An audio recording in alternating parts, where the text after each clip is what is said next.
Shit, buddy, you're here. Let's go and get into it. Before we talk about 131, right? 131 points, right? In the last 2 years. Yeah. Before we talk about that, just kind of give us a lowdown of how you got into coaching football. You know what you do for responsibilities for the Elgin football team. Okay, so played high school football a lot high. Played for some really good coaches. I loved it. I loved my time there. I loved being a football player there. Team captain senior year. We had a good run. We were my junior year, really good team. Went to semifinals, lost in double overtime to Tulsa Union. Pretty heartbreaking deal, but really good football team. Lots of college football players there, and love my time a lot high. Ended up graduating, go to Oklahoma Baptist. I went there, got a scholarship offer. I was a 220-pound guard. They were starting a program for the first time since 1940, so they were they were offering everybody. I wasn't some stud. So, but I went and tried it out. Probably wasn't mature enough to move on from home at the time. Came back. The guys at Lawton High were like, hey, you want to come help us coach? And I was like, yes. Yes, I'd love to. So I went back, and my first spring would have been the spring of my freshman year of college, and I was 19 years old for a couple of days and turned 20 during that first spring. And so the juniors and seniors on that team were freshmen and sophomores when I was a senior, and it was cool. I loved it. It was I learned a lot. I mean, tons of great coaches on that staff. Randy Breeze has over 100 wins and as a head coach. Ryan Breeze has had a ton of success as an offensive coordinator, and now he's leading them at Lawton High. Brad Widger was my offensive line coach, and I got to play for him, and then I coached with him for 3 years. Everything that I do comes from him, man. He's phenomenal. He can go. I mean, I've always said if somehow I was the owner of the Dallas Cowboys, he's the first guy I'm calling to offer a job to. Ashley Henley was there. He's a phenomenal coach, defense coordinator at Shiloh Christian. Yeah. So I was really blessed to be coached by a lot of really good guys, and then got to coach with a lot of good guys. Kim Longus, who's down at Ryder now in Wichita Falls, having a good time there, doing a great job. He's a great football coach I got to learn a lot from. So that's kind of how I got into it. And then once Coach Wyatt got the job at Elgin, he hollered at me, and I was like my 6th year down as coaching, my 2nd year teaching, finishing at Lawton High, and just seemed like a really good opportunity for me to kind of grow. I mean, I was in one system. I mean, spent 11 consecutive years in one system. So I knew it like the back of my hand. And so it was just really cool to get out and grow and learn and everything that Coach Wyatt learned from, the guys he was here at Elgin with, and then learned a ton from Davidson at Noble, who's one heck of an offense coordinator. And we kind of together just created this offense, and it's changed every year. And it's been a whole lot of fun, dude. I love where I'm at. And so I'm the offensive line coach at Elgin, and I'm the offensive coordinator. And I say that, but it's our offense. It's not my offense. It's not Coach Chase's or Coach Wyatt's. It's in a collective group of what can we do to put our kids in the best situation to win, whether we're winning 7-0 or we have to win 77-76. I don't care. It's just whatever it takes for us to win. And I think we're doing a really good job just trying to find the best scenarios for our kids to have success. And it's a lot of fun. And I think right now we're doing a lot of really good things, and hopefully we can keep some consistency with that and keep rolling. So how did you and Coach Chalmers meet? We met at Cameron. So typical. We both, so we went and did the same thing. He was coaching at Elgin, finishing his degree, and I was coaching at Lawton doing the same thing. I took probably 36 hours of online classes so I can get to practice. I'm trying to take as much online so I can get to practice and do all those things. And, you do those discussions, and, I agree with so-and-so with what they said about this topic, and just getting my points, And it seemed like every time this Chalmer Wyatt guy was like, I was like, all right, he also coaches, introduces himself in every online class that I'm in too, coaches football. And this is going to sound pretty non-academic, but we met in a zombies and politics class at Cameron. So typical, and we weren't the only 2 coaches in there. There was like 5 or 6 of us. It was fun. Chip McClung, middle school baseball coach. Yeah. Oh, Chip? Yeah, he was in that class with us, and it was kind of when Walking Dead was at its height, and then it was the class was about like instead of it being zombies, say it's like Ebola or COVID or whatever, like, and how would the world, whatever. I don't know. It was cool. It was fun. We made up stories about it. And yeah, so that's how we met. We met at Cameron, he was a wide receivers coach. I was offensive line coach. And it was kind of like, hey, we kind of need each other. Eventually. Yeah, we're going to need each other one day. Kind of talk a little bit about being an offensive line coach. I mean, all the teams I've ever played on and all the teams that I've been around, things like that. I mean, offensive linemen, 95% of the time, love their coach. Yeah. And like I said, they don't get a lot of publicity, and they're kind of the lost souls of the team and whatnot. Yeah. Talk a little bit about, obviously you played offensive line, now you're an offensive line coach, and now, yeah, you're also the OC. But I mean, talk about that bond that an offensive line has with that coach and kind of together as an offensive line too. Yeah, so an offensive lineman with your offensive line coach, like for me, Brad Widger's my offensive line coach. I was absolutely terrified to let him down. I mean, I saw his little Ford, the grocery getter, whatever that little tan car that Coach White used to have. He had the same one up there at the field house every day. I mean, Christmas break, and I was like, golly, dude, like, I just lost in semis like 5 days ago. Why are you up here on Christmas break working? And he just, the work. Now you get it. Yeah, the work he puts in. And so I don't know. And I think part of that probably is I was raised by a dad that had high expectations of me, and I wasn't going to let him down. So I think that kind of played into it. And just the position of offensive line, like if I as a player, as an offensive line, screw up, like this place sucks. Yeah. Like if I don't do my job, this place sucks. And then I just think I think the good ones really have that kind of ownership of, dude, there's no choice. It's do it. And I think for me, that bond that I got from him was seeing how hard he worked and seeing what he did, and just he kind of instilled in me like there's no choices when you play this position. It's get it done or lose. Right. And sometimes people talk about the coach speak of, it all starts up front. But at the end of the day, I mean, that's not coach speak. I mean, because if those five guys don't do their assignment, I mean, it messes everything up. I don't care how good of a running back you got, how good a quarterback you have.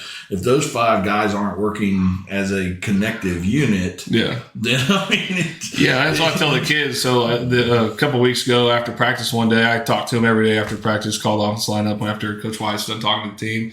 And I was telling them, so guys, we could have 5 All-Americans on the offensive line and our tight end can't block on the edge, and we're not a good unit. Or we could have 5 All-Americans, including tight end, and the right tackle's not worth a wet fart, then we're not good as a unit. So, you can't be weak at any spot on the offensive line and be a good unit. And you can't not be a good unit and go win 14 games and do things you want to do like that. Right.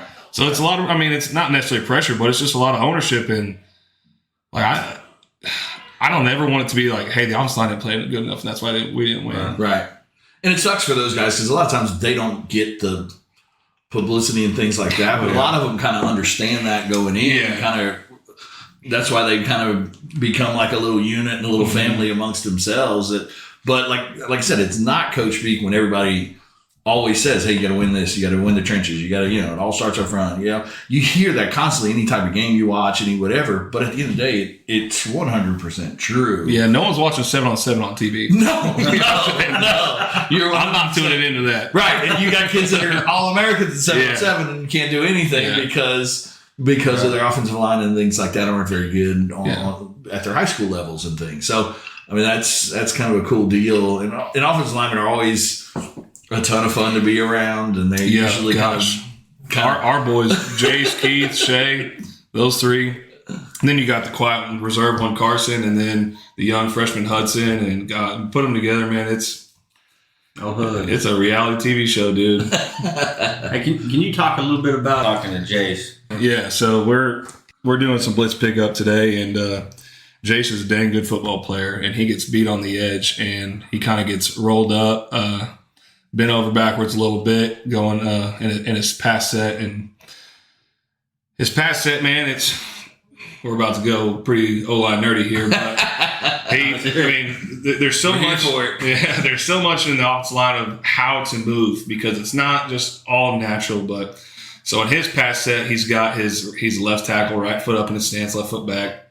Left foot's his kick step, and so he's gotten to this habit of being such a strong, burly kid, trying to play too much up top to where in his set he's not getting that separation off that line of scrimmage by driving off of his inside foot and then kind of just gathering with that back step. Instead, he's reaching back with his inside foot and then trying to do it. So it's kind of like taking a misstep and maybe a linebacker read or maybe a misstep as a DB or something. Right.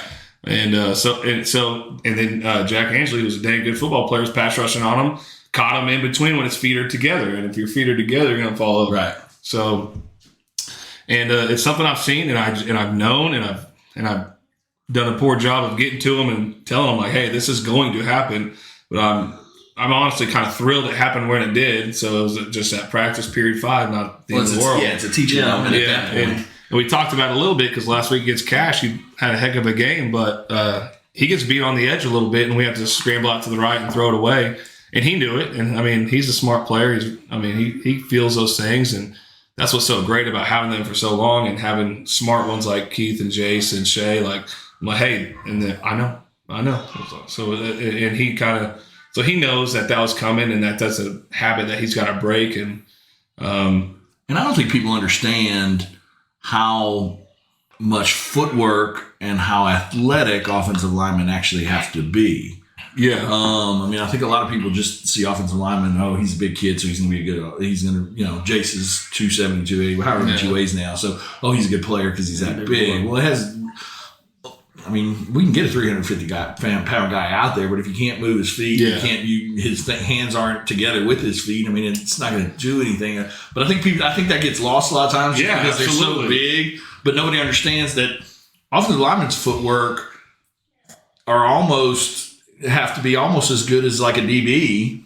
There's a lot of similarities between a DB and an offensive lineman, and I know. Not what they look like. Yeah, the outside world would not think of it that way. But like I said, their offensive lineman's footwork is way more important potentially than a running back, a receiver, or even sometimes a quarterback. Yeah. Just because, like you said, if they're one false step, they're either getting beat or they're off balance and they're getting pushed.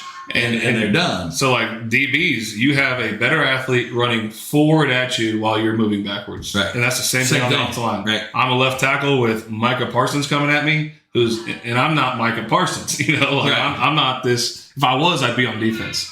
And kind of the vice versa with DBs. Like, if I could catch football, I'd be the receiver and not the DB. So, it's really tough to find the proper technique and the proper body positioning and just knowing yourself as a player to be able to get in a position to be successful. And that looks different for every offensive lineman. Right. Just like every offensive lineman, there's no cookie cutter offensive lineman stance because every body's built different and looks different and his hips aren't as loose and his ankles are looser and whatever. So every stance is a little different, and just being able to get into a stance where you can move in every direction that you're going to be asked to move is really important. So those things get overlooked because it's, just block down and pull and kick.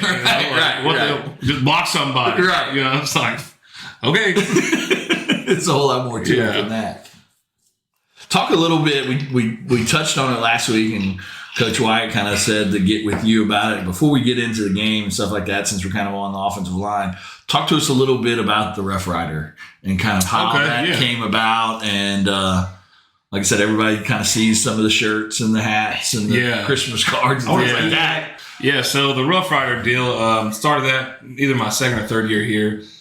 Offensive line, like, there's not a line at my door for people to come play offensive line. So you got to kind of try to make it pretty cool. Like, brother, you're not going to score.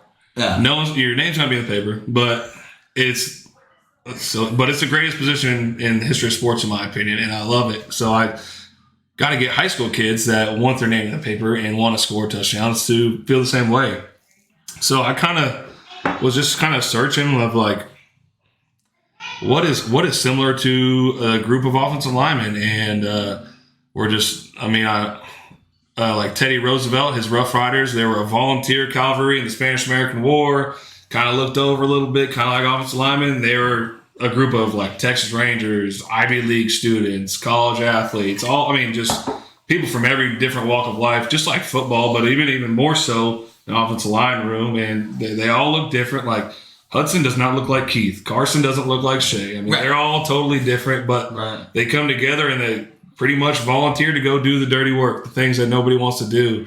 And Teddy Roosevelt's also just way past. Right. So if he's leading this group, then like, well, maybe I need to be more like Teddy and get my Rough Riders to roll. And so that's kind of where it came from. And every year in the off season, we do offensive line school. And the first day it has nothing to do with football. It has to do with like, what does being a Rough Rider mean? It's being incredibly tough, and talk about, well, look, Teddy Roosevelt rode a freaking moose, dude, like, or whatever, like he put a boxing ring in the White House, and he beat these guys up, beat up a vigilante at the bar, and it's all sorts of cool stuff. And then he was also known to like leave people like important politicians or whoever like waiting on him while he's playing hide and seek with his kids in the White House. Just things that I think as a man are really, really important. So he was tough. He wasn't childish, but he was childlike, which is there's a distinct difference. Right. Childish is selfish, emotional, thinking about me. Childlike is being youthful and having good spirit and having a big heart and doing things like that. So I just really like Teddy Roosevelt. Rough Rider's a badass name, I think. Stephen Boland made the hats and the shirts, and his son Gavin played for us. And if you know Gavin, I've never been around a kid like him. The funniest kid I've ever been around. Loves football. It was a pleasure to coach him, and now since he's graduated, now being friends with Gavin, it's been an awesome deal. And his dad is just so supportive. We've got great Rough Rider parents, man. Jared and Cynthia Williams, Tanya Ferguson ate a delicious sausage, egg, and cheese burrito for film yesterday from Tanya. Dude. So and Charlotte Spencer, golly, she might be Miss Rough Rider. She is all about it. I would imagine. So it's just a way to get pride in the deal, and it's something, especially like for you're talking junior high offensive linemen, like I want them to one day, like I can't wait to be a Rough Rider. Screw being a tight end, dude. I want to be a right tackle, man. Yeah. So when I was playing in college, kind of piggybacking a little bit off of that, so when I was in college at UNA, our offensive line coach was named Terry Tillman. He played at ECU kind of during the who's a David Garrard days. He was his left tackle, David Garrard days, and things like that. Big old 300-pound David Garrard. Yeah, and so he created, similar to Rough Rider, he created Foot Fi. So he was kind of going around campus and, saw all these fraternity guys, being one and, we were brothers, we're this or that. So he created his own fraternity, which was football, Phi, just to, kind of piggyback off of the Greek alphabet and things like that. And so all practice long, then like he would yell, so then you had to get, you're on the offensive line and kind of almost like an initiation. You aren't a Foot Fi until, you were a starter or kind of made those, got those attributes and things like that. So during practice, he would yell Foot Fi, and the offensive line would yell ball and things, things like that. It kind of reminds me of some of that type of stuff. And then at some point too, they would have like honorary members. Like, at one point a tight end would get involved in the group, and he would become part of Foot Fi. And like late in my senior year, I did a couple things that, exhibited whatever. So they inducted me as Foot Fi and things like that. So that's kind of a cool deal. And like I said, you got to kind of got to break that cycle of, hey, you're not going to have your name in the paper. Yeah. You're got to be a part of something. Yeah. At the end of the day, probably on every single team, any successful team, the offensive line is the closest unit out of any group. So to kind of break that off and kind of, especially with the Rough Rider name, kind of Teddy Roosevelt, things like that, that's pretty cool. Yeah, and they love it, dude, and they love it so much to where, like, all right, Matt's had a great game. Well, Matt now wears a Rough Rider shirt. Yeah, Trace wears his Rough Rider hat everywhere. And I'm sure Matt, like I said, just like when I got, introduced and got to be a Foot Fi, that meant a lot. It meant a lot. So those are my boys, man. Yeah. So Matt and Trace, I'm sure when they got because I saw Trace was wearing the hat last night on the show. Yeah. So I think that's a pretty cool team within the team. Yeah, that's a pretty cool deal. So let's jump into the Rough Rider of the week. Keith Ferguson, man. Super cool week for him last week. Birthday on Friday, beat Cash. Great game. Yes. Scored 55. Took the picture with my daughter, who also had her birthday. Got her out of the car Awesome. Friday morning, and they took a little picture together as birthday partners, and then went out there and absolutely he had a great game. He graded 92, which 92 is exceptional. I mean, his goal for the year is 90, which is really, really good to grade 90. Offensive line grades are not like A, B, C, D like school. I mean, if you grade 85 or 80 to 85, you significantly won your matchup throughout the night. So, because you're talking about 50 to 60 plays. Trying to move someone that doesn't want to be moved. It's pretty difficult to do. Right. And he had a great game. Whenever you had the success that we did, your offensive line had a great game. So it's kind of tough to pick one. But, Carson Hitt would probably play the greatest game that he's played in 2 years. And unfortunately, Keith just had a really phenomenal game. Jace played really well. Shea did some things Friday that I was just like, oh my, this kid can go, man. Like he has no clue how good he could be. And so for him to win it was really, really special for that night because it was. And how do you? Is it purely on the grade or is it also some other factors? Yeah. So last week, Anadarko, I gave it to Andre. He had 2 touchdowns, first 2 varsity touchdowns. Didn't play a ton of snaps, but he put up 12 points for us, so that's a big deal. Okay.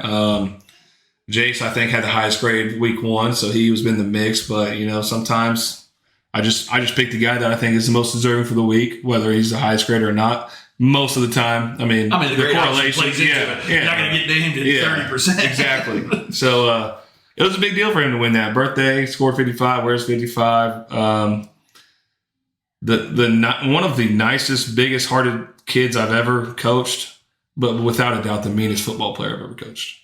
He is the meanest kid once those lights come on in the house. So is it just kind of a switch? He puts the uniform on, it's a different kid? Instantly. Yeah.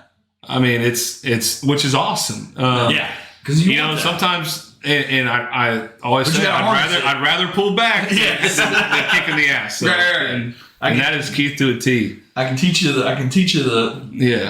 try to, but not the want to. Yes, and he's I took him to the coach show last night, and we were talking, and he gets in a couple scuffles at practice. That's kind of what Keith does, which is better. It's better to go than So I told him last night, I was like, do you ever see me freaking out whenever you're freaking out? It's like, no. And I was like, yeah, kind of. Whenever you're getting in a scuffle, it's like when 2 dogs are fighting. If someone comes in there screaming and yelling, those 2 dogs are going to fight a little harder. Yeah. So I always say, I always try to just be that calm voice, like, hey, Keith, relax. Hey, that's enough. And he just somehow finds my voice through it all, through the banging and roughing. And that's just him, man. Great kid. I love coaching him. When he was an 8th grader's first time to play football, so it was all pretty new to him.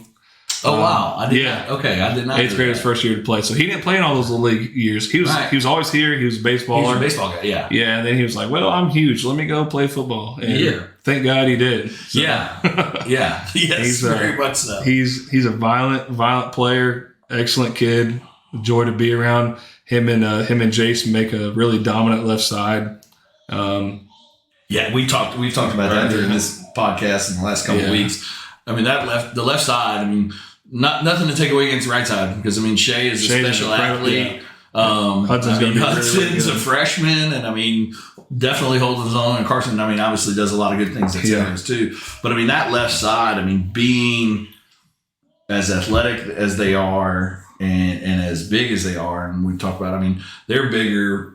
Those 2 are probably bigger than my left side in college. It was a D2 school, but we were top 5 program things, and those guys are bigger than the ones that I played with in college. And I think both of them have the potential to play at the next level. Oh, absolutely! They both have college offers, right? That's what I'm saying. So they'll play college ball. Yeah, and I think both of them will excel at college ball. So they have an offer and get there. And you see a lot of kids that leave after camp, things like that. But I think both of them would stick. And, they're ball players. Yeah, and they have phenomenal families, and that's a big deal about it. Yeah.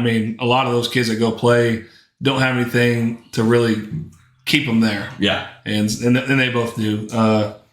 they have great parents, great families, and they've been raised really, really well. And they'll be great citizens and great football players. And whatever they do, they're going to have success. 100%.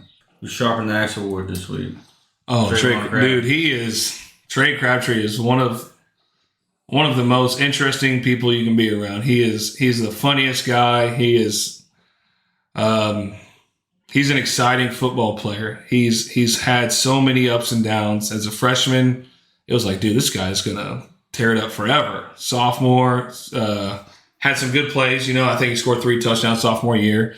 Junior year, he had 1 touchdown. Had a couple things go not really in his favor, and then his senior year, he's on fire. He's on fire. If you would ask me 2 weeks in, and we got 8 more to go, at least in the regular season. If you would ask me 2 weeks in who's the most improved player in the team, he would definitely be in the top 3. Yeah. Now I don't watch as much film as you guys and things like that, so I don't know some of the trenches guys. It's always been there for Trey. But yeah, he is. His hands are way different than they have been in the past. Absolutely. It seems like, and he's finding himself open way more than in the 2 years that I've watched you guys. And like I said, if I had to name 2 to 3 players on the team, I would say in the first 2 weeks, he's most improved from last year to this year. I think the award "Sharpen Your Axe," and that's our motto as a team, and all that it means. Prepared his ass off and did everything. Oh my gosh, man! This summer, I don't know who worked harder, Michael Adesola or Trey Crabtree, but it's one of those two. Who is number one, the hardest worker this last summer? It's either Michael or Trey, 100%. And golly, Trey has just been superb, man. He's a great kid, love him to death. Very, very, very intelligent, not just on the field. He could play B back, he could play A back, he can play X and Z. He probably doesn't know the reads at quarterback, but he could probably play tight end and know the routes. He probably knows the blocking concepts, but my man just knows ball, and he's. People don't understand that that's difficult for kids. A kid, they got to learn. They got a lot of stuff going on. They got a lot of stuff going on outside of just football. Yeah. But to know what, and that helps him at whatever position he's playing at that time, because he knows. He knows if I'm in the inside, then this is what I'm doing. On the outside, I'm doing this. So as he's running that route as an outside guy, he sees something open up. Okay, well, now it's my time because the safety's moving down or whatever. The touchdown against Cash, he caught the big one. There was no one around him. He was standing alone. He said, I got open because my A-back had a great option route and Michael had a great dig that pulled the safeties down. Right. And he knew it. No one else would have known that. And that's one of the hardest, I talked about it in the booth again, that's one of the hardest throws to make. Yeah. And one of the hardest catches to make when you're just by yourself out there. Get too much time to think, man. Yeah, exactly. Right. When things, and then, like I said, going back to the most improved part, that comeback route or whatever that route was on the sideline. Last year he doesn't catch the ball. No, not. No offense to him or anything, but August 10th he doesn't catch that ball. Yeah, but he's turned it on these last 2 games, and it's been awesome. 3 receiving touchdowns and a rushing touchdown. Yeah, he's awesome. He's awesome. I think it's part of the team and coaching environment too. Like even some plays today that didn't work out during practice, you could hear the boys in the background. No, that's a duo.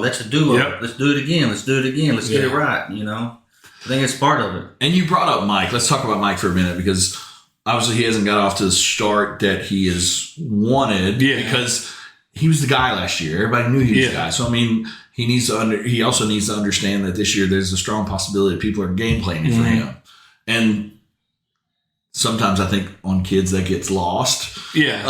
But what has he got? 1 or 2 catches? 2 catches, 12 yards. Right. And he knows it. He knows it. But the cool thing about him is he's still running that dig route as hard as possible to get that kid open. Absolutely. On Matt's long runs, he's still the first one out there leading those blocks and things like that. And he's sometimes divas, receivers get known as divas and things like that. It doesn't seem like there's really anybody out there that's doing that. He is worried about playing as many games as he can play and winning. And he wants the ball, which is good. He should. But he is.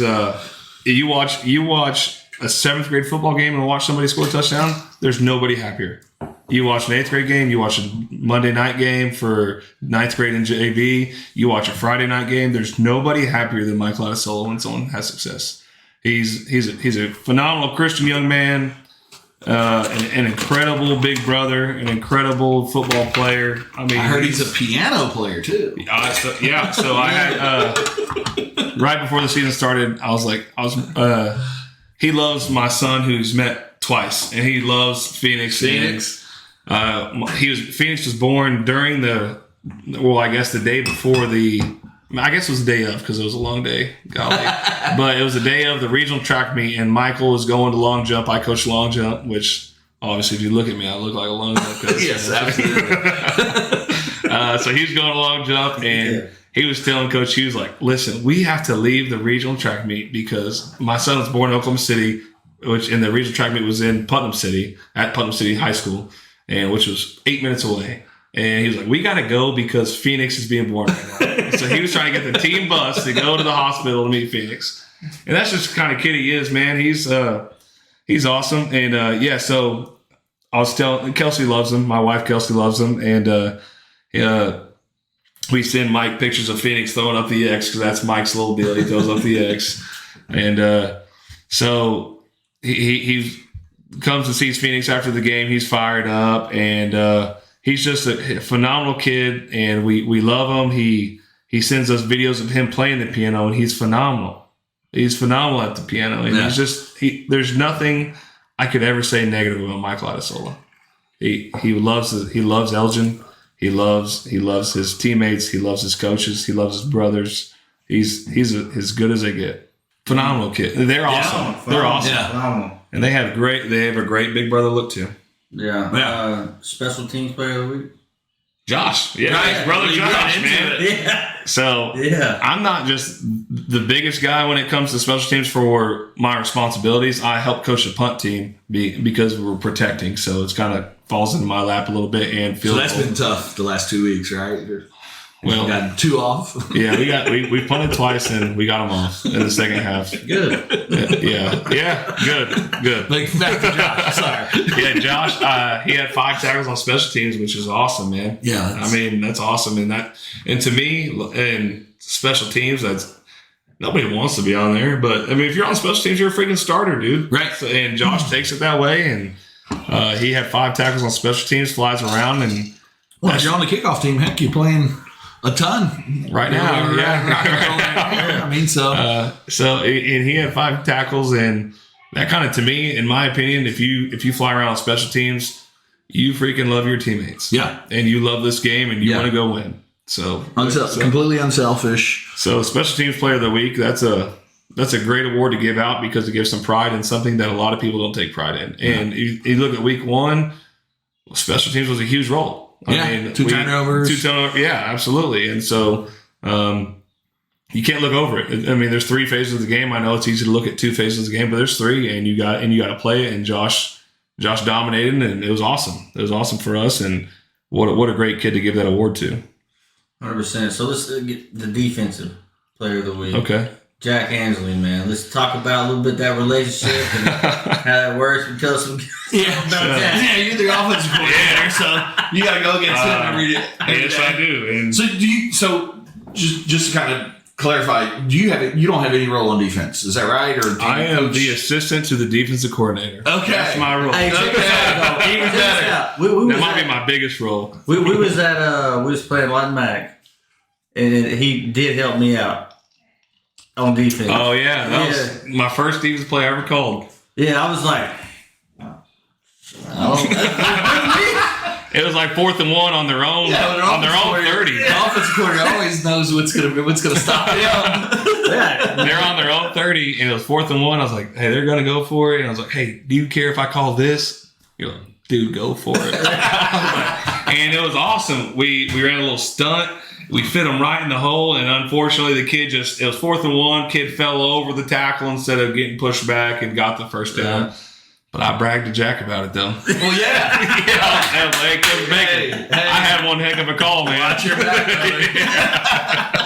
But talk about Jack a little, because like I said, I mean, he's one of the ones on defense that doesn't really get any time on offense or anything, but going against him every day. Talk about how it makes Shea and Jace better, and just like I said, if he walked in this room right here, there's nobody would say that's a defensive end. That's a very good football No one would say that's a heck of a ball player. Golly, Jack Angley. He is the most bendy, quick, disruptive, annoying defensive lineman I've ever seen. He played outside linebacker. Jack Baker gets here. We're like, hey, let's give him a go at defensive end. And so our defensive ends are not typical defensive ends. They're good athletes. I mean, they're not just big burly guys that play on the edge. There, I mean, he can really run. He's a good athlete. He's a great wrestler. He does funky things on the mat that kind of scare you, and it's like, oh, nice pin, dude. Yeah. And Jack said he is the single most person that looks like he's lost that finds a way to win that he's ever met. Oh yeah, I believe that. That just like he is dead to rights, and then all of a sudden you're like, oh, he won. Yeah. It's like no. Oh, sweet, cool. Yeah. So he gets moved to defensive end, and all spring and all fall, we can't block him. And I'm thinking we're pretty good up front, offensively. I'm like, we cannot block him. So I told Jack Angley, I said, man, if anybody blocks you this year, Coach Wyatt is going to call their offensive line coach and hire him because I can't get you blocked. So whatever you do, please. I like this place. I like my job. Please keep making plays, because if we can't block you and somebody else can, I'm going to be building tires at Goodyear or something, man. Like, don't get me fired, dude. And I mean, he's a phenomenal player. His mom was my English and reading teacher in middle school at Tomlinson. Great family, great kid. Just golly, what a weird, awesome football player. Right. Yeah. Awesome football player. I've been around football my entire life and have not. He's different. Yeah. Just haven't really seen an athlete like him anywhere. He has to upset every opposing offensive line coach, because everybody looks at him like, we're going to run at him and we're going to be fine. We're going to run directly at him. We're going to, Brother, I'm sorry, you're not. No. And I mean, I've sat in a ton of those meetings where you look up and they give the height and weight and they give the this and that. And you're just like, oh, okay, we got this. Let's go. And then, but you don't. And then offensive player of the week, Matt Lund. Yeah. I mean, what? He's such a joy, man. The growth that he's had, not just physically, but just emotionally, mentally, man. It was early on, he started as a freshman at running back, and things weren't great. So it's really hard for a ninth grader to be like, man, this is awesome. I love doing what we're doing. Matt is now the very similar to Mike. He is one of the biggest, and not in a negative way, cheerleaders on our team. Right. I mean, you watch Ritson score a long touchdown. Matt Lund is probably in the end zone when he shouldn't be, hugging Ritson. And Matt's just a phenomenal kid. He's grown so much. He has just a special burst. Yes. And just the whole maturation process of Matt has been so cool to see, because it's always been, well, let me run around him.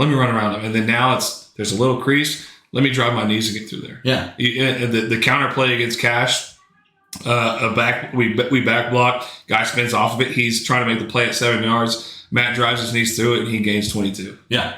Which he averages 22 right now, which is really, really cool on 14 carries. He's going to be our all-time leading rusher here shortly. I mean, I think he's 739 something.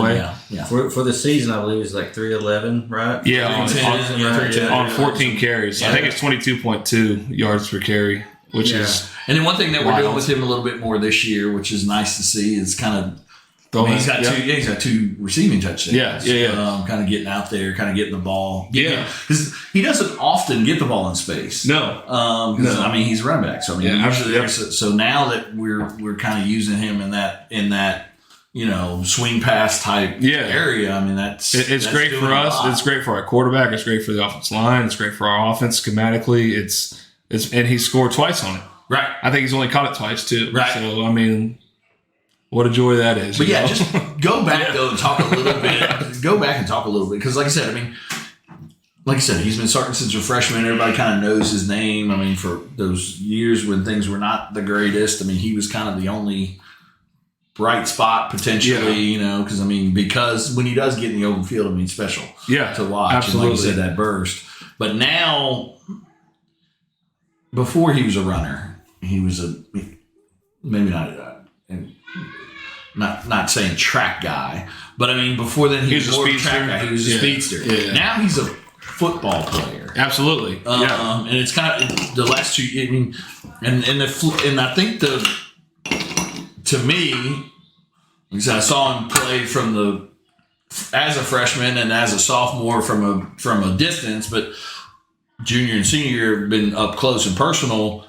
It's that the switch kind of flipped sometimes mid last year. Maybe Duncan, I don't remember exactly the game. I know Ardmore, he sat out, and I think he came back from that one like, let's go. Yeah, I'm not going to let, I'm a football player now. Yeah, and that Ardmore game, I think, probably did that to a lot of kids. Yeah. And not just Matt. And that was on the sideline. So that goes to show a lot about him as a kid, though, because, that light switched sitting on the sidelines, not playing, going. And I think competition led to that. Absolutely. Ritzenmeyer can really go. Right. I think it said, okay, I see what Ritson can do. I know I have different attributes in Ritson, so but I'm also going to take some of Ritson's game now. Yeah, and use that to my advantage as well. Yeah, iron sharpens iron, man. And Matt he's been one of the most fun kids to see develop year to year to year. And when I got here, he was an 8th grader, and I called my dad. I was like, Dad, our 8th grade is way good. Come watch us play. And 3 of them get hurt against Cash, and we get thumped. And my dad's like, all right, whatever. And I'm like, hey, by the way, number 84 that scores 4 touchdowns and number 9 that's always toting that ball, those are the guys I was trying to tell you to come watch play. And so Matt is awesome. Another kid, great family. His mom and dad are awesome. Lives right around the block from me.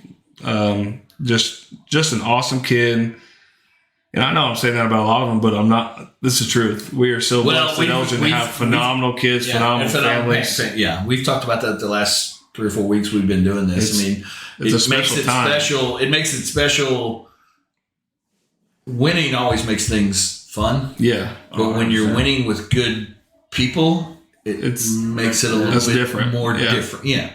And especially because you had the lean years. So it's one thing when you walk into a program and, you're expected to go 10-0 and this, that, and the other. But, we're not expected to do some of the things that we're doing now. Yeah, so like a big motivation. And now, hopefully, we are expected to do this moving forward. Absolutely. But then we can say, hey, we were here from the beginning of it. So, week 1, playing Anadarko, it was it's the last time we're going to play them, probably. In the foreseeable, until something changes. But it was Anadarko has thumped Elgin for a long time. Right. Thumped them. And so it was, let's do this for Brett Lohr. Let's do this for Johnny Christensen, some guys that used to play there.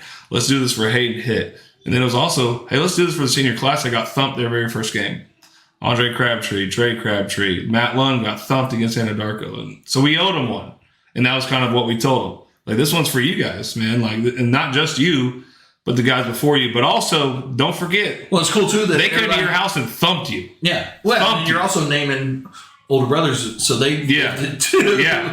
Yeah. So, and that was Matt's first start ever, first game ever as an Al. And so it was really cool that he had a really good game, and he's starting really hot here. And, can't speak enough about Matt Lund. He's awesome, and he's going to be a big reason why we have success this year.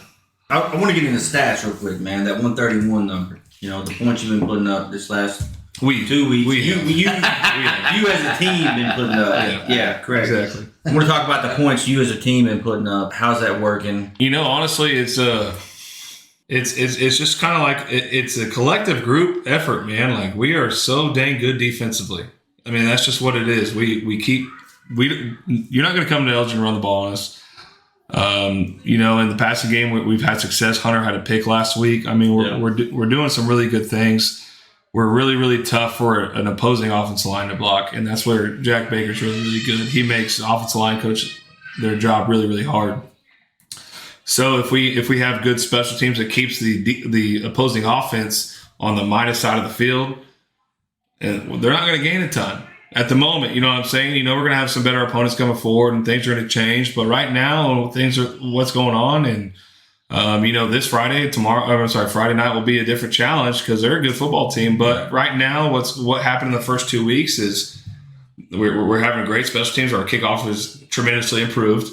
So they're not getting great field position. We're getting good stops. And the offense is scoring a lot of points because of what the special teams and defense is doing, and we're executing really well. There's very few pre-snap penalties. Right.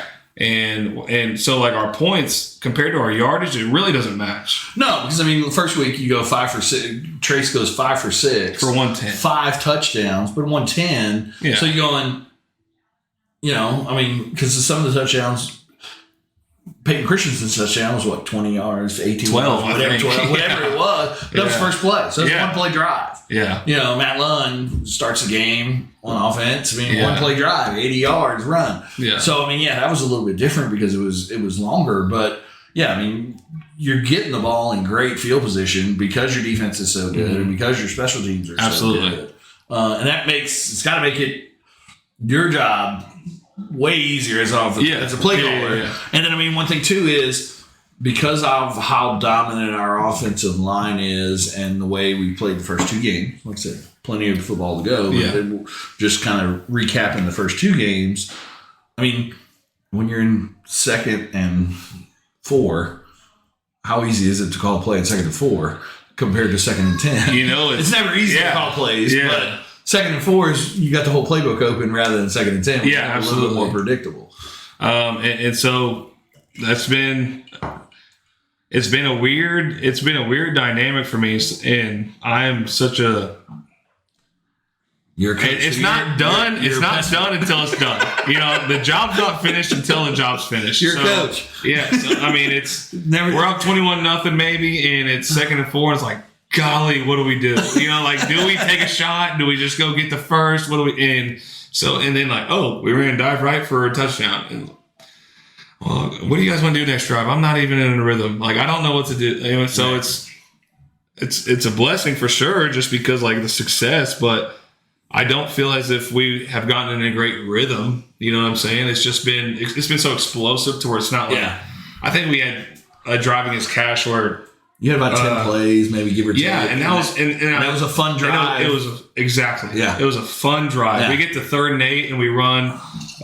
We throw the little wheel route to Adam Eaton. He makes a big play. And it's like, that was a phenomenal job sideline. And because I'm in the box, I'm like, guys, you guys did a great job down there. We got exactly the look we wanted. We executed on like 3rd and 8. Right. Super cool. Like that's what fires you up a little bit. Like, all right, we can go do everybody loves the 80-yard touchdown. Yeah. Oh. Everybody loves the one play drive and things like that. But that's not realistic. Yeah. And so when you get to a MacArthur type game again, when you get to the Midwest City game again, the Guthrie game again, when you have to have 12, 13, 14 play drives, you know, can the kids dial it up on 3rd and 4? Yeah. You know, can you dial it up on 3rd and 4 to figure out exactly what we need here and things like that? And I mentioned during the broadcast at some point, I was like, okay, this we hadn't seen yet because we had that 12 play drive. And I said the coaches are going to go back and say this was a cool drive because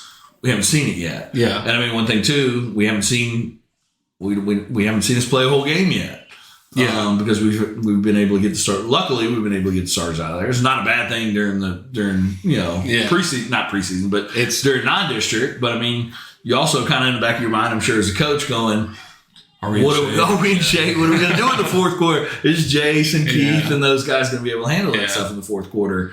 So I mean, that's kind of a lot of things that are going on in y'all's heads, I would imagine. And because you go to practice Monday through Thursday, and you don't practice. Hey, it's 1st and 10 from the -20. Let's go 80. Right. So whenever we go on that 12 play drive, it's like, boys, we're doing something. You know what I'm saying? So that's really cool to see there. And those are more rewarding than the 80. I mean, the 80 play drive is because Matt Lunn's really fast. Right. And we had a great. We blocked up front. He got to the corner and took off, which is awesome. Like, I'm not degrading that, but it's a little less rewarding than whenever like, all right, this is what we practiced. We practiced this look. They gave us this look, and we executed what we practiced. As a coach, I mean, 7 points is 7 points. So let's go. Oh yeah, if we can let's get it whenever that we can doesn't get happen it. and we're getting it anyways. That's awesome. Right. That makes our job really easy. But it is very, very rewarding to see the preparation end up on the field. So no, 100%. Like if you look at it, we got 19 touchdowns, right? The last 2 games, 9 different players. We got options. You know what I mean? We got options. Yeah, I mean that's one thing that's definitely different from last year. absolutely. We got a little bit more playmakers everywhere, which makes it more fun for you. Yeah. And then makes it way more difficult for the upcoming opponents. Talk to us a little bit about kind of the relationship. Obviously, you're in the box. Coach Wyatt's on the field. Now you got Coach Chase as well. So talk a little bit. I guess let's start that process with what Coach Chase now means, because obviously that's the new component to what we had last year. So talk a little bit about him first, and then we'll kind of talk about the mechanics of how everything runs. So I'm just going to brag on all of them for a minute. Obviously, the defensive staff's awesome. Coach Baker is one of a kind. Makes your life hell as an offensive line coach. Coach Forsyth does a great job with the DBs. Coach Langford if you're not any good on the edge defensively in high school, you're not any good. And we have 2 great outside linebackers that he coaches. And then you go to the opposite side of the ball, and Coach Hill coaches linebackers and running backs. And Coach Hill does a great job rotating those guys. And I think they both running backs have 14 each right now. 14 carries each. He does a phenomenal job with those guys, and he give all the credit to Matt Lund and Coach Hill for that relationship, developing Matt Lund the way it has, and he's done a great job there. And then because a lot of kids in Lund's position would not want Ritson. Yeah, and Lance is a heck of a football coach, and he's and I'm not to talk bad about Ritson or Matt, you know what I'm saying? But I mean, a kid that's a senior that's like, hey, it's my time. My time, sophomore brother. Yeah, Go make some tackles on defense. So he's managed that room so well, and he's done a great job, and he's always asking me like, hey, who do you want here? Who do you want here? I'm like, bro, you know him better than I do. Like those are your guys. And both of them can do counter dive outside, whatever we're in pass pro and the swing route and the wheel route, whatever we want to do with them. They both can do it. So like, Lance, do your thing, my man. Like, I trust you to go ahead, and that's pretty cool to have. And then Coach Chase has been such a great addition. Guy played quarterback. He's great with Trace. He's a young guy. Trace likes that. And it's not like you guys are old. Yeah, no, exactly. It was as the grandpa of the group. Yeah, talking about TJ. This is my 11th year coaching, and he's 22. So half of his life I've been coaching, right? Which is wild. Right. Yeah. Some of you guys sometimes. Yeah. Last year, when Coach Wyatt turned 30, I was like, oh, okay. Yeah, that's great. Yeah. 41. Forget about 39 or 40. Right. But Coach Chase has been awesome for Trace, man. It's especially just because we've known Trace so long, so it's it's not an old relationship, but it's like he needed something a little new. Yeah, and it's been awesome. And TJ, heck of a quarterback in high school. He had good experience in college as well, and he has made us so much better on offense. And he's tough on Trace. Yeah. Trace needed that. Oh yes. Like I said, metal sharpen. Iron sharpen. And Trace for a long time hasn't had that. He hasn't had to do that. So definitely different dynamic, and then bringing a new guy in. So it's been such a blessing, and TJ's worked his tail off, and he makes us so much better, and it helps Coach Wyatt on the sideline on Fridays. Yeah. Absolutely. To be the head coach instead of my right-hand man on the field. And so now I'm talking to TJ all the time. Like, okay, do you like this here in this situation? Where do you want to throw this? Whatever. How's Trace feel about this? And we're not having the chains set wrong against MacArthur because Coach White can now pay attention to that instead of talking to me. Right. So it's been awesome. And for a long time, it's just been being Coach White on offense. And TJ, he's really, really intelligent when it comes to the passing game. And well, not just on the offensive side of things too, but like when Jack's out there solely coaching defense, now,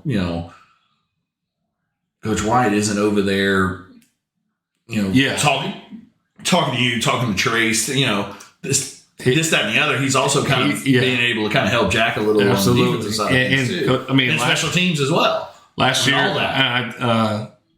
year we went to dinner after the year. His brother took us all out to Mahogany, and I just said, and I felt like it was necessary to say in front of the staff and in front of his brother, just I've never seen anybody coach the way he did last year. Just from being main special teams guy to coaching safeties to helping me on offense and taking a 4-6 4A team to a team that was 11 seconds away from winning a district championship in 5A against a 6A team previously Midwest City. And so his coaching job was something I've never seen before, and I've coached with incredible coaches. I mean, Randy Breeze is going to be a Hall of Fame coach, and the job that Coach White did was second to none. And so just anytime you can kind of give a guy that's good a little easier job, he's going to be even better. So it's been really good for us to help Coach Wyatt.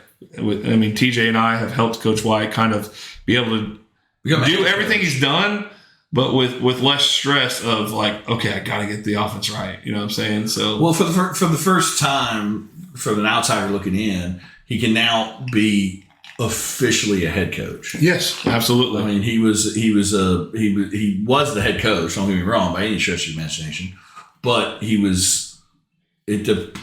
he wore different hats depending on what was going on. He had too many hats early. Right.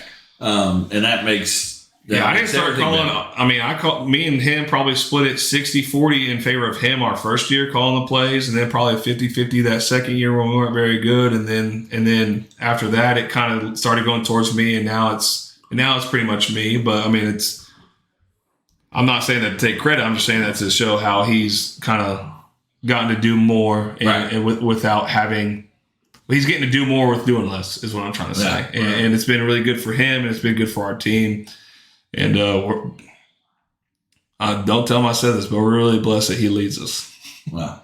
And it kind of going off of Coach Chase, we really hadn't talked about it much, and you're the offensive play caller. So what kind of luxury is it to have a kid that's now started 25 games or however many it is that he started as a high school player, and then he's still got another, a year and a half left. I mean, and he's coach's kid, and he's working his butt off and doing what you expect of a quarterback and things like that. I mean, how comfortable does that make you feel knowing that the kid out there, whatever play I call, the kid's seen it and done it before?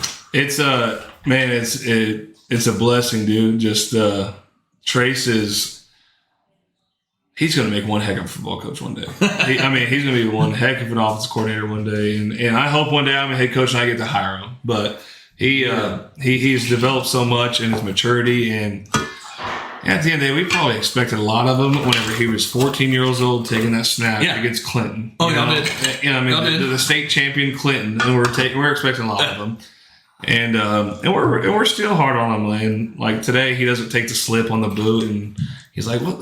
Am I not allowed to make a mistake?" And which no, like we expect so much out of you, my man, and because you can, and he's special, and it's been so cool. I mean, he has 9 touchdowns in 2 games, and he had 10 last year. Right.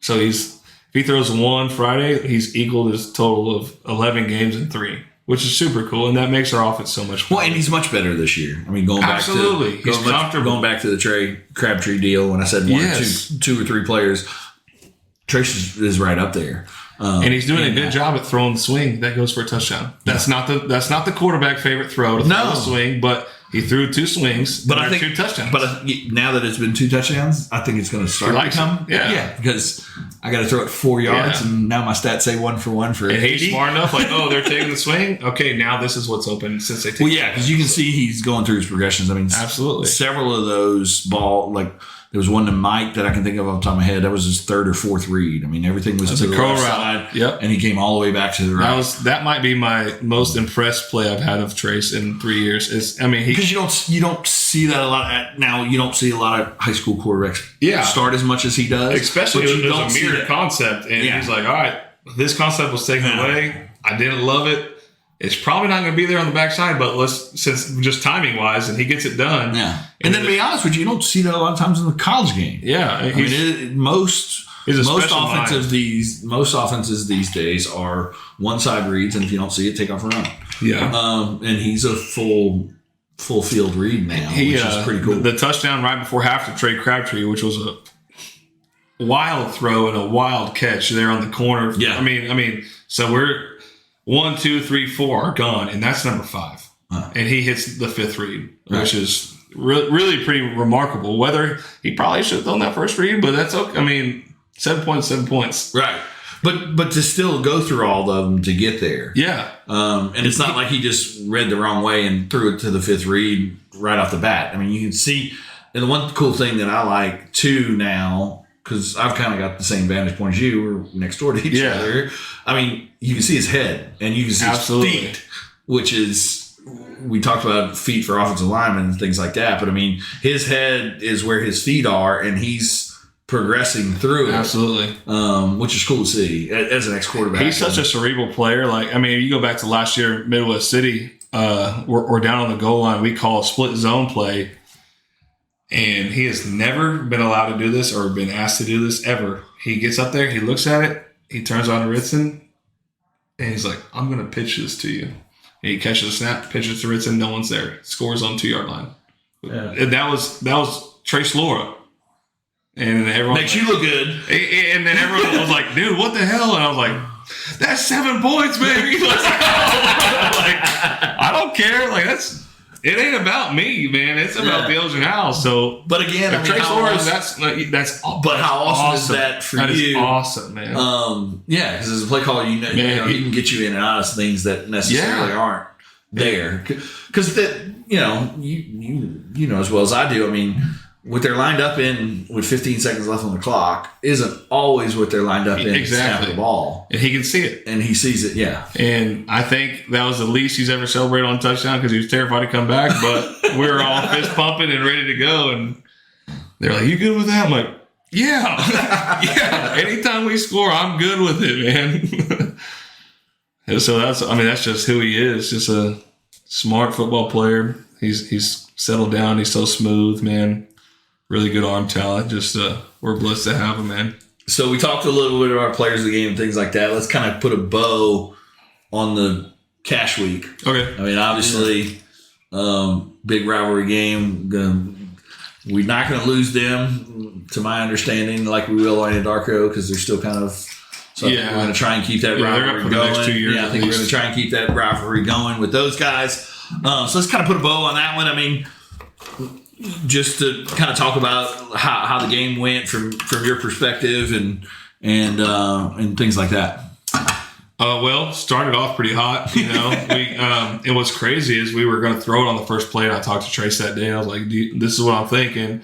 He's like, well, let's get in that formation and see how they align, and then I'd like to throw it after that. And I'm like, well, and we never even called the play that was supposed to be the first play of the game out of the formation, and so it was pretty cool. So Trace, I'll give credit to Trace. He called the first play of the game. I went for 80 out the gate. So that was pretty cool. And then, defensively, Coach Baker did a great job preparing for 2 different offenses, because Cash is trying to do a couple different things. Yeah. And again, our defense sets us up so well to where our job gets pretty easy. The 12-play drive or whatever it was super fun to have. Our kids executed at a really high level. The only thing, I think we had 9 penalties. That was the only thing I would say. That was kind of like 2022 Owls, which we had a lot of flags last year. And in week 1, we kind of got away from that. We had 3, I think, week 1. And so it was a little worrisome there. Some more a little ticky-tack, maybe. Yeah, maybe so. But they're still calling them, so. Yeah, if they're ticky-tack, then that's a 50-50, and don't give them a 50-50 call. Right. So it was really, really cool. I mean, we played well, executed really well, and we're going to have to play really well this week because we're playing against a really well-coached football team that flies around the ball and does a lot of things on offense. That's going to be tough for us. So we're going to have to really we got an exciting challenge that we're going to have to step up to the plate. So let's talk about that. So Reno and Weatherford just played. Yeah. Yes. So what does that mean coming in here and having a good showing? it's pretty cool because we play Weatherford this week and then El Reno the week after. Yeah. Which is kind of wild. We talked about it today. It's kind of a measuring stick. Yeah. So Weatherford plays Cash next week, which we just played Cash. So it's kind of this vice versa. We just saw them play El Reno, and then I talked to Farron before the game. I think he's going to come up to that. Yeah, I talked to him at the coach show. He said the same thing. Yeah. So, but it's pretty cool to see both. It's always interesting because, I want to watch the whole game right now, but I need to watch Weatherford on last Saturday. I want to watch the whole game knowing that I'm going to play against El Reno the week after. But try not to get too far ahead because Weatherford's a dang good football team. I think we're the number 3 game in Oklahoma, according to Oklahoman. Yep. So it's an interesting dynamic to be able to watch them both at once play each other. The thing is, El Reno runs such a distinct. Well, El Reno's offense runs such a distinct offense to where Weatherford kind of changes what they do defensively for that offense. So it's not a great read for me and Coach Chase and Coach White offensively to get what they're going to do. But we got enough film. I think we're pretty prepared, and also just seeing what they did to us last year. And golly, they got some good football players over there in Weatherford. What's the middle linebacker? I don't know if it's Steele or Stone. Steele and Stone. Steele and Stone. They're twin brothers. One's a quarterback, one's a Mike linebacker, and both of them are good football players. Yes, they are. Very good football players. Dang good football players. Whatever one is the middle linebacker is a very good football player. I think Stone's the quarterback because we were joking he throws stones and Steele brings the steal on defense. Okay. So two dang good football players. They got a I don't know if you want to call him safety, outside linebacker. Number 0, Cash Jennings. He's gonna be really tough to block. He's a good football player, real squatty body, real strong, can really play. And then everybody talks about 88, obviously. Yeah, 88, big, tall, long guy. Got some offers from a couple SEC schools now, and big body. And we're going to have to contain him whenever he's on offense, and he can box you out. Great basketball player. He can box you out to get the football, and it's going to be a tough challenge. And it's going to be fun. Weatherford, they got a good little atmosphere there. Good little town. Spent a lot of time there. Whenever I started dating my wife, she was going to school there, so I spent a couple weekends there. Cool little place. Well coached team. Coach Roof does a great job. It's going to be a lot of fun. I hope we come out and execute the way that we have been lately. We just got to keep putting the axe to the grindstone and doing what we need to do to sharpen the axe and be able to go swing it. Well, I got some close family that's there, and I want to see us. I also want to see that, my man. That'd be sick. Maybe need to reword that so I can edit it in. I want to see us mess them up. There you go. Yeah, absolutely. And then, what's your expectations on that? Just because I'm a coach that listens to other coaches, I've heard another coach say, I don't expect us to go win. I expect us to go play the way that we play. Right. And what happens, happens. And that's kind of how I feel. And that's kind of something you want to play, not to cut you off, but you want to play to the standard. Yeah. You want to play Elgin football. It doesn't matter who I think Coach White might have said it last week. We don't care who the opponent is. We just want to play to our standard. Absolutely. And if we play to our standard and avoid the mistakes and the turnovers and this, that, and the other, then I think we'll be happy with the way things turn out. Because if you do and the other team beats you, then you got to tip your hat. Yeah, absolutely. It is what it is. Mm-hmm. Now, if you don't play up to your standard, then okay, as coaches, now it's time to jump some ass and do whatever you guys do to get to that standard. That's something. So Coach Wyatt lets me talk to the team pre-game, and then before every practice, I do the little clap up and all that, and then I get to say a couple words. And that's usually what I say is, man, like, it doesn't matter what that scoreboard says. It doesn't matter where we are. If we're inside the 53 and 30 yards wide and the 120 yards long, I mean, that frame of field that we get to play in, then we're going to play Elgin football.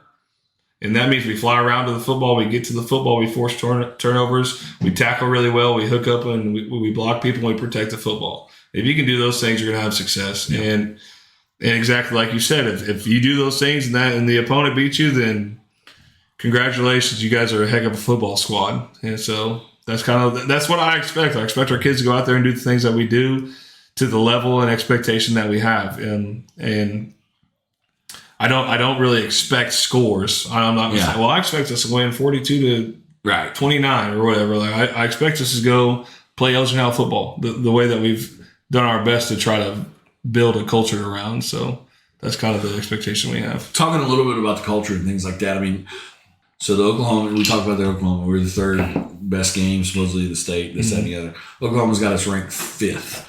Talk about the kids' mindsets in the locker room and kind of where's their head at right now? What's going on with them? I mean, for so long, obviously, we've been the kind of the Cinderella story last year. And I loved it with you guys talking about you talking about OSN and things like that.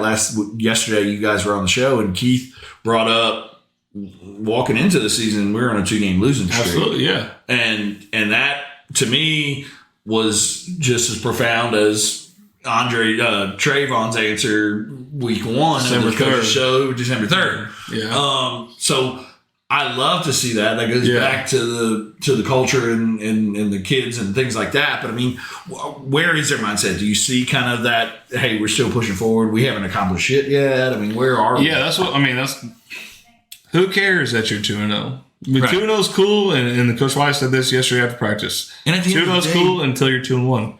Well, and at the end of the day, these 3 games don't matter towards playoff seeding or nothing.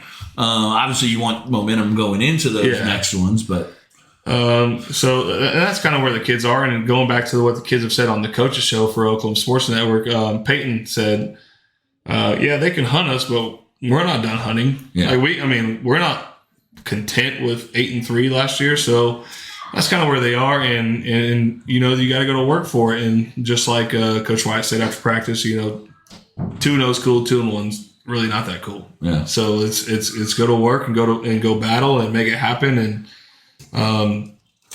being number 5 in Oklahoma on Oklahoma is, it's cool, but exactly. And that's why I said last night, like, that's really, really cool. And we appreciate people think that we're a good football team, but none of those voters that come watch us work out in the summer, they don't come watch us practice. They don't come see what we're doing. They don't hear what we say to these kids. They don't watch what these kids are doing. And if you're number 1, you lose in the first round. Who cares? Who cares? Yeah, who cares? Yeah, number 16, whatever. Yeah, 10-0 is cool and 10-1's not. Right. It's just so like. We obviously appreciate, like, hey, thanks for recognizing our hard work, whatever. But number 5 doesn't mean that we've won anything, you know. Like, so it's just people are recognizing things now, obviously, especially with the offensive firepower that we've come in with. But at the end of the day, who cares? You got to win. Yeah, like, it doesn't. That's really cool. We appreciate the recognition, but we're not here to have you recognize us. We're here to go win a lot of football games and do the right thing. Yeah. I'll be remiss not to mention your Longhorns since we're since we're here. Obviously it's all getting edited out. Obviously, I made my son. I was holding my son in the first half, and just so you know, Elgin, the Texas Longhorns and Dallas Cowboys are undefeated since my son's been alive. Here we go. Here we go. Disregard. Edit this out. I was holding my son watching the first half, and we finally hit a long ball, because that's been the whole Quinn Ewers thing. You can't hit the long ball. We hit the long ball to Worthy, who's a phenomenal athlete. Well, and that throw to change that angle. It was a better catch and throw, in my opinion, because I think he was going to the front left pile. Yes, he did. Yeah, you're right. What 6 points is 6 points, like I said. You know what I'm saying? Yeah. So it was I screamed, and I was holding my son, and I scared him, and he started crying. And then we get the pick, and I scream again. I'm like, oh golly, I gotta chill out. And then the second half, he's to bed, and my wife's like, don't scream. Yeah, don't scream. And then my wife, who's an OU fan, but loves me, so she's rooting for me to be happy, so I'm not mad going to bed, and so we get the pick in the second half that gets us down at the 5-yard line, and she's up and fist pumping, and I'm just so freaking nervous. I just freeze up. So the question is, when she was did she yell? Yeah. So the baby was asleep back in our room in the bassinet. Did you get to do the whole hey, we don't need none of that right now? The game was too big for me to go there. I needed that win more than I needed to get a win over my wife on that one. So I'm a Cowboys fan, right? Oh, good man. It is what it is. I'm a Cowboys fan. Or as far as I can remember, Look at here. NFL. Look at here. Who dat? They didn't cover 2.5 Sunday. That's what I'm upset about. Hey, a win's a win. A win's a win. But my son, though, my wife had friends that was Packers fans, Green Bay Packers fans. Gross. And I had a friend that was a Green Bay Packer fan. And to this day, that's how I roll with it. I've been a dad for like 30 minutes, but you got to get that fixed. Yeah. One daughter was born in Alabama. One daughter was born in Oklahoma, and mine still say "Go Tigers" and who dat. Good. So what's the relationship like with you and your dad? With Oh gosh. Yeah. My dad he's the best. You're gonna make me cry. He's the best. He makes my last name mean a lot to me. 100%. He's a man that he just makes the choice that you're supposed to make, and that's always really, really hard to do. He's a good husband, he's a good father, good friend, good brother, good son, and if I grow up to be half of what he is, then I'll be doing all right. He's the best. He comes and watches us. He probably annoys you guys on the sideline if you guys ever get down there, but he's the best there ever was, man. He got me into football. I grew up loving I read all of his newspaper articles and all this stuff. And, it's crazy. Joey Goodman covered my dad at Eisenhower. And my dad loves me so much. I played a lot high. He still threw that L up, even though he's through and through Eagle Blue. But he threw the L up for us. And, man, he's as good as they get. If you get to know him, he's a great time. He's going to treat you with respect, and he's going to have a good time. And I have no idea how blessed I am that he gets to be my dad. Amen. Yeah, awesome, he's the best. He is the best. And he had a good dad too, and it's being a Castro is a big deal to me. Big deal that I had a son, so that's pretty cool. Yeah, it's pretty cool. Yeah, my dad's cool. You guys would love him. You've hung out with him a couple times.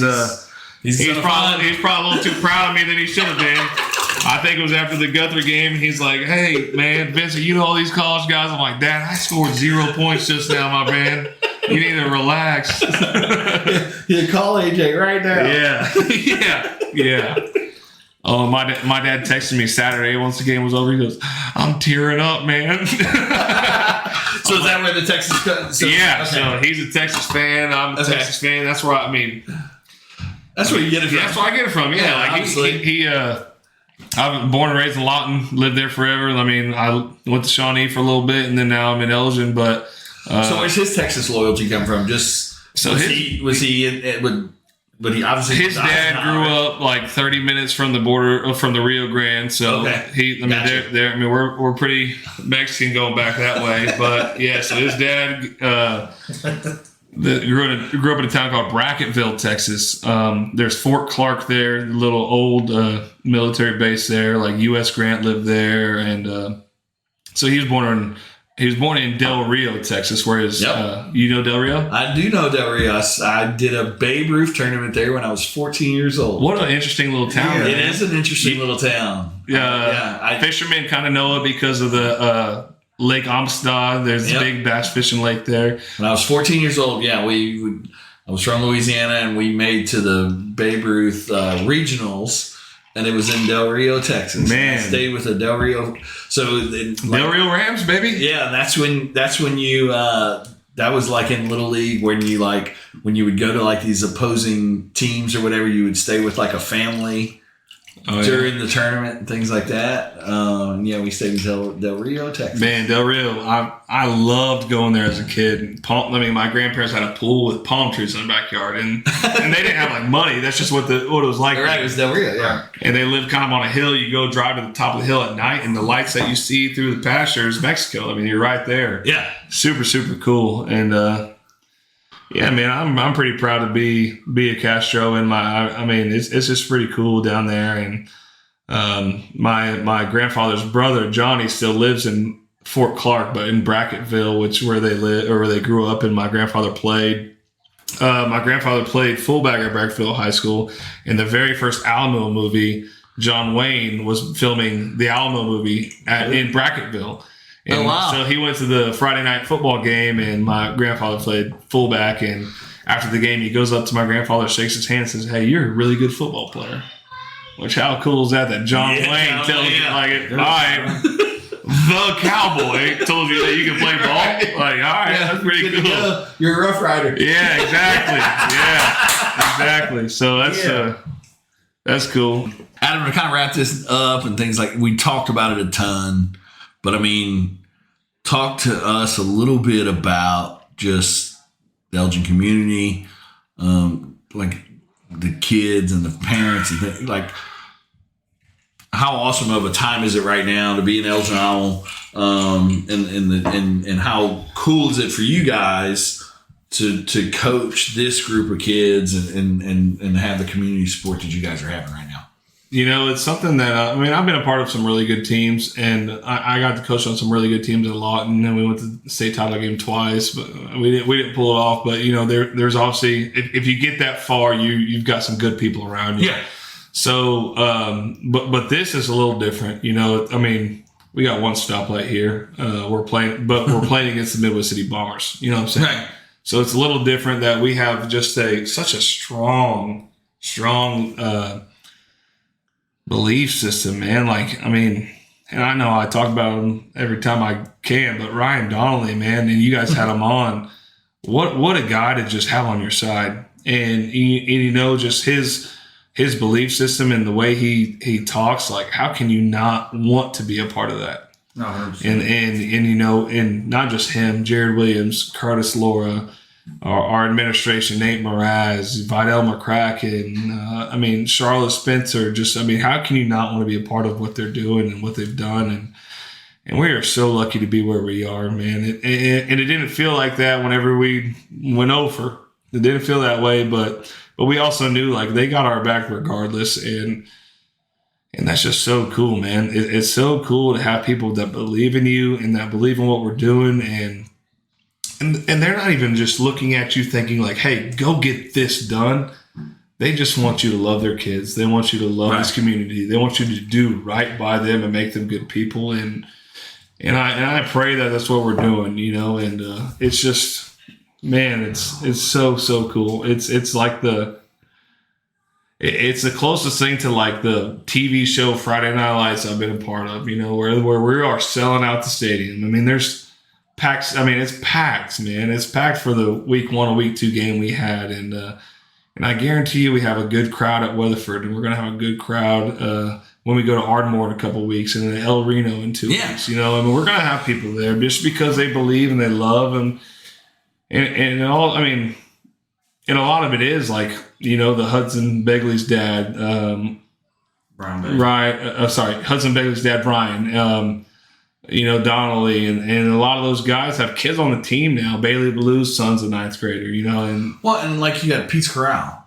Chris Hayes, golly, you see his signs, dude? Well, his signs are incredible. His O-line Friday night pancakes are being served, dude. That's the coolest thing I've been a part of, man. Yeah, what grows in the end zone? Crab trees. Yeah, that's awesome, dude. At the end of the day, it's the greatest game in the world. It's the greatest reality show in the world. It's the greatest game in the world, and it's the greatest for young men teaching opportunity out there outside of maybe the military. Yeah, I mean, because like I said, I mean, and there's a lot of correlation between the military and football. Yeah, I mean, discipline, and some of that type of stuff. And people talk about, we're going to battle on Friday night and this and that. Nothing like the military, but a lot of those core values is where is replicated in football. Yeah. And like I said, I mean, I'll die on that hill any day of the week. Matters. Say football is the greatest sport. It ain't just a game. It matters. Yeah, it matters. And you'll find that out when you guys, Texas and Oklahoma, come to the SEC, because it matters. I believe you. But in case you forgot, we did take down Nick Saban's squad, man. You did just take the down one that has a statue outside of Bryant Denny. We took down his squad. You did. It might have been just one Saturday, but that Saturday was pretty cool. And LSU lost to Florida State. Yeah. Well, it's pretty cool seeing how comparing who has beaten Nick Saban at Bryant Denny, and you know, Joe Burrow's the last one to do it, and before then it was 2007.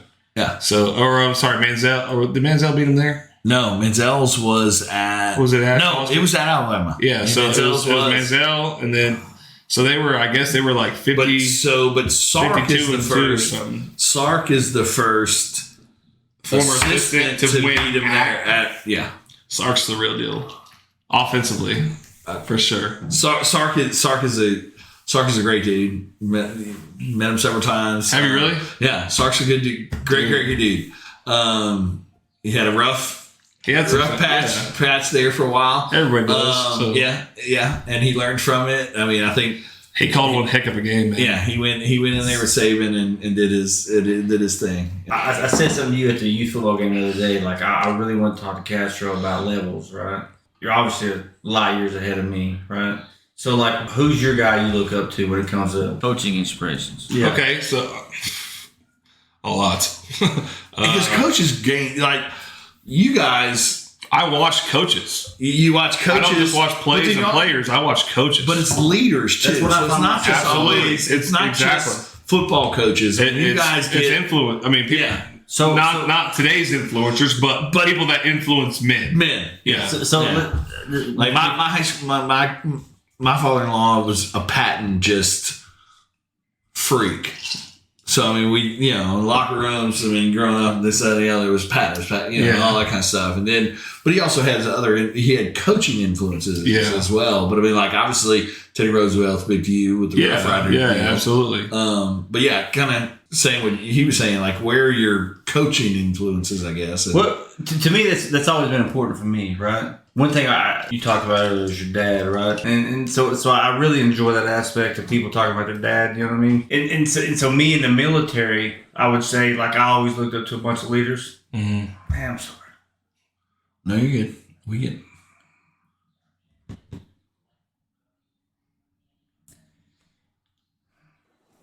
So in the military, I always looked up to a bunch of leaders, right? Mm-hmm. And so the leaders was the guy that influenced me to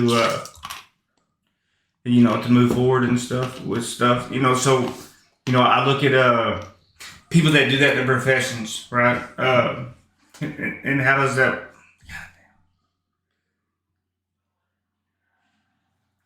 I'm sorry.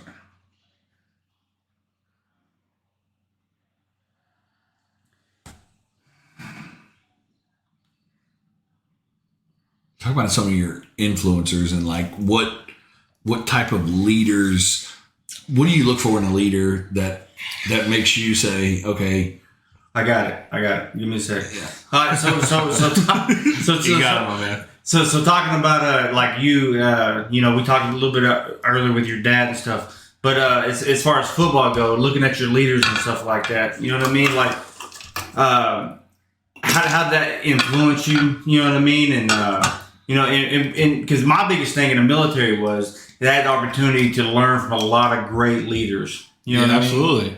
And I feel like I kind of stole a lot of things from a lot of people. You know what I mean? Like, I don't want to say anything of mine was original. You know what I mean? Exactly. But I was able to match it between people. But most leaders are never original. I mean, it's not totally original. Everybody steals from. Most leaders steal from everybody else, and that's football. Yeah, that's 100% football. I mean, Patton stole from this one. Roosevelt stole from that one. Yeah. Your O-line coach taught you. I mean, that was who you said obviously was kind of one of your biggest influences to get into the coaching profession. But he probably taught you things that from another leader. Exactly. Yeah.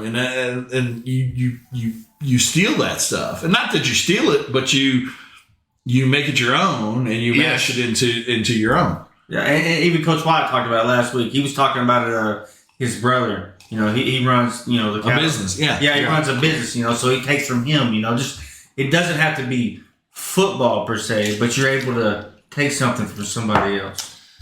Obviously, as a Christian, Jesus Christ, you know what I mean, and just the influence that I take from that, and being a Christian, and I fall short every day, but that's first. I mean, that's number one, and then just being a Castro man. Like I have my grandfather's signature tattooed on my leg, and then he was my dad's dad, and what my dad's taught me, and my dad always tells me, I was a better father than your grandfather, and you're going to be a better father than me, and just that those things that.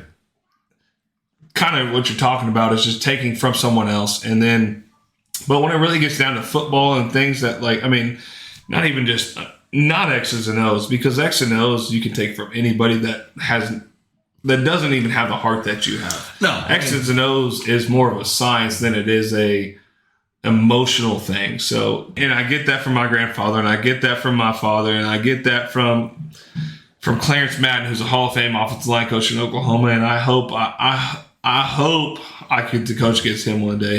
I've done it once when I was at Lawton, and he's the offensive line coach at Carl Albert. Phenomenal coach. He coached Will Shields. Maybe able to get there. Are we going? Please, God, let us get there. And you know, Brad Widger, he coached me, and he means a lot to me. He's the offensive line coach at Shiloh Christian, and there's nobody better. And with all due respect to everybody that coaches offensive line in the world, I mean, he is the best. And I was lucky enough. Coach White nominated me for being 35 under 35 of Oklahoma coaches, football coaches, and I was recognized as being one of the top 35 coaches under 35 in Oklahoma this year. And it was Coach White recommendation, but there was also it was his recommendation with others that followed up with it. So it couldn't just be his. Other people had to follow up. And I know, and I don't know for sure, but I'm pretty certain he asked some of those really, really important guys that like Clarence Madden and Brad Widger and Randy Breeze and guys like that I've been around. And when I got that recognition, Coach Widger gave me a big Twitter deal that said, "Congratulations, you've done a great job, whatever." And I replied to him. I said, "I'm still chasing you. Like, I want to be as good as you are." And he's phenomenal. And so he means a lot to me. But that response also talks a lot about you. It might, and that'd be cool. But I want to be really good for these kids, and I want to be really good for the community of Elgin. And so Brad Widger is huge in my life. Chalmers huge in my life, and he's not only my head coach, he's my best friend. I held his baby girl and cried the other day, so whatever. My dad, Randy Breeze, was huge. Randy Breeze, he's a phenomenal head coach. Every day I feel like I tell Chalmers, well, Randy did this. Every day I feel like I say that. And Randy did a great job. I played for him. He's a great head coach. I got to coach for him. Ryan did a great job with me. He got me into coaching. So I've been really blessed. Ashley Henley, he's another guy at Shiloh Christian. His son plays at Arkansas now. His other son's, I think, a junior linebacker at Shiloh Christian. Just a man amongst men. And, great program. Yeah, great program. Brett Lashley. Gus Malzahn, Coach Brett Lashley there. And so, I've been really, really lucky to have some great people that showed me just what it takes and what it means to be a part of the game the right way. Not just chasing wins, but chasing hearts and chasing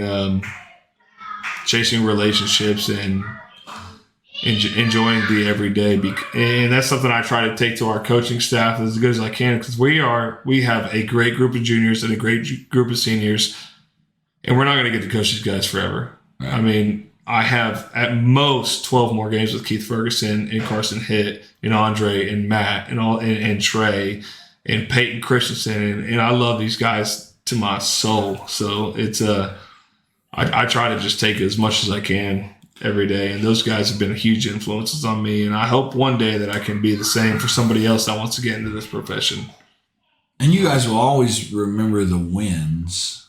Absolutely. But the only way that you'll stay connected is because of the relationships. Absolutely. You're 100% right. So I've won a lot of games with a lot of guys I don't talk to that you don't talk to anymore. Yeah. And those guys really don't mean nothing. And I've lost a lot of games with the guys that I talk to every day. Yeah. and those are the guys that mean more to you in life and things like that. And those are the guys that are there for you in life. I've been lucky to coach a lot of really good kids like Hector Becerra at UCO and a couple kids that aren't playing, Zach Cizik, and it's just been it's been pretty special to just be able to continue that relationship. And I wouldn't trade my job for the world. There's a Luke Combs song, "Doing This." He talks about if I wasn't selling out Cowboy Stadium, I would be at Harley's in Elgin still singing. You know what I'm saying? And that's how I feel. I'm just at Harley's at Elgin, but coaching so football. So if you you'd be a man in Texas. Yeah, exactly. Like it's if I wasn't Nick Saban, I'd still be Adam Castro, you know? So I really love what I do, and I'm really lucky to have the influences I do. And but the way that if you feel that way, then what a great thing we get to coach. So and then we got guys like you guys that are just all in. Even in Coach Bean is involved with wrestling and football now, and you're obviously. You don't coach football, but you can't get away from it. No, you're finding any way you can grab onto it and just bring it into your life. When the opportunity presented itself, like I said, we had moved here, and the opportunity, you said, you pay more to call games than get paid to call games. Yes, OSN does pay us, but at the end of the day, I pay OSN more out of my pocket than OSN pays me with sponsorships and things like that. And I mean, I'm a part of the quarterback club, and I've got my daughter's a first grade cheerleader. But I mean, that we're bought into the community and things like that because. And I don't know if we would do it if it wasn't for the way Coach White's doing things, the way you guys are doing things. You know, I mean, it's fun to be a part of something, not just because you guys are winning. I mean, yes, that makes it a lot easier. But when you've got good people and you're doing it the right way, that makes it way more and more enticing to be a part of it. No, 100%. As far as the podcast goes, you know what I mean? It is what it is, but there's no money to be. I ain't making no money. You know what I mean? I ain't making no money. Yeah, same. But at the end of the day, I'm talking about OSN, here's what I do get. I'm paying rent to take over my house on Wednesdays. Here's what I do get, though. I do get the opportunity to talk to guys like y'all. I do get the opportunity to learn stuff. That's the same way I coach. You know what I mean? Like you never see me coming up in there. It's like, hey, we need to do this. I asked you earlier about a play, right? Yeah. And I got what you said. You know, I get it. I understand. You're a sponge, dude, and it's awesome to be around. I love great people. You know what I mean? Mm-hmm. I love great people with the great intentions. That's most important. You know what I mean? Man, Elgin's a place to be, dog. I mean, this is the way I see it. I've been here. So I think I got here in 2015. You know, it come into wrestling. But then, my son, he got into football, dog. I mean, it's kind of how it happened. Yeah. You know, Dax loves football. He loves to do his thing, and Dax is a good kid. He's a good kid. Yeah, he's a good kid. And to have him around a bunch of good coaches, man, you can't beat that. No, you really can't. As a parent, I mean, now that I've got two girls, I'm a girl dad, so this is my way to hang on and things like that. So I mean, it's different than having them in the locker rooms and things like that. Yeah. But 100% agree, and that's why, and we're bought in. I mean, my wife's a first and second grade cheerleading coach, and she doesn't work at school or anything like that, but you're a college cheerleader, so hey, can you come help and come make this happen? And then because we love the community, we love the way everything's going. We love the administration, and I mean things are good in Elgin, and I mean not because we're winning, but because, like I said, we're being run by the right way, and we're being run by good people. And that goes a long way. Down. Yeah, top down. Yeah, I mean, because from Nate to Curtis to Chalmer. Nate will do it. As far as OSN goes, we asked Nate to come on. He is 100% on board, and ready to talk about everything that's going on. Curtis obviously wants things to go well. On that end, and I mean, even trickling all the way down to the elementary side of things. I mean, Cody's coaching first and second grade. Yeah, Cody. Yeah, a high school coach is coaching first. Yeah, I get it. His kid one day, I get it. His kid's on the team, but I mean, But at the end of the day, he's taking his time and coaching those kids to get them there. And that's part of building the program, some of that stuff that we talked about. And so my in-laws were in town this weekend. My wife, we talked about it a little bit because my daughter and Keith share the birthday and all that kind of stuff. So we had a birthday party. So my in-laws came in town. My father-in-law is ex-high school football coach, ex-college football coach. He was the head coach at the University of Arkansas Monticello for 7 or 8 years. We go to the first and second grade game, and he was like, "What the fuck is this?" It was a production. And I was like, "Well, he was like, because I played at so he was my high school football coach. I played at a private school in New Orleans, and so I didn't know any of the dudes I played high school football with until the day I walked into fucking high school. Yeah. You know what I'm saying? Yeah. So he was like, and he lives in Woodward. And my brother-in-law played at Ole Miss. My brother-in-law was here and goes,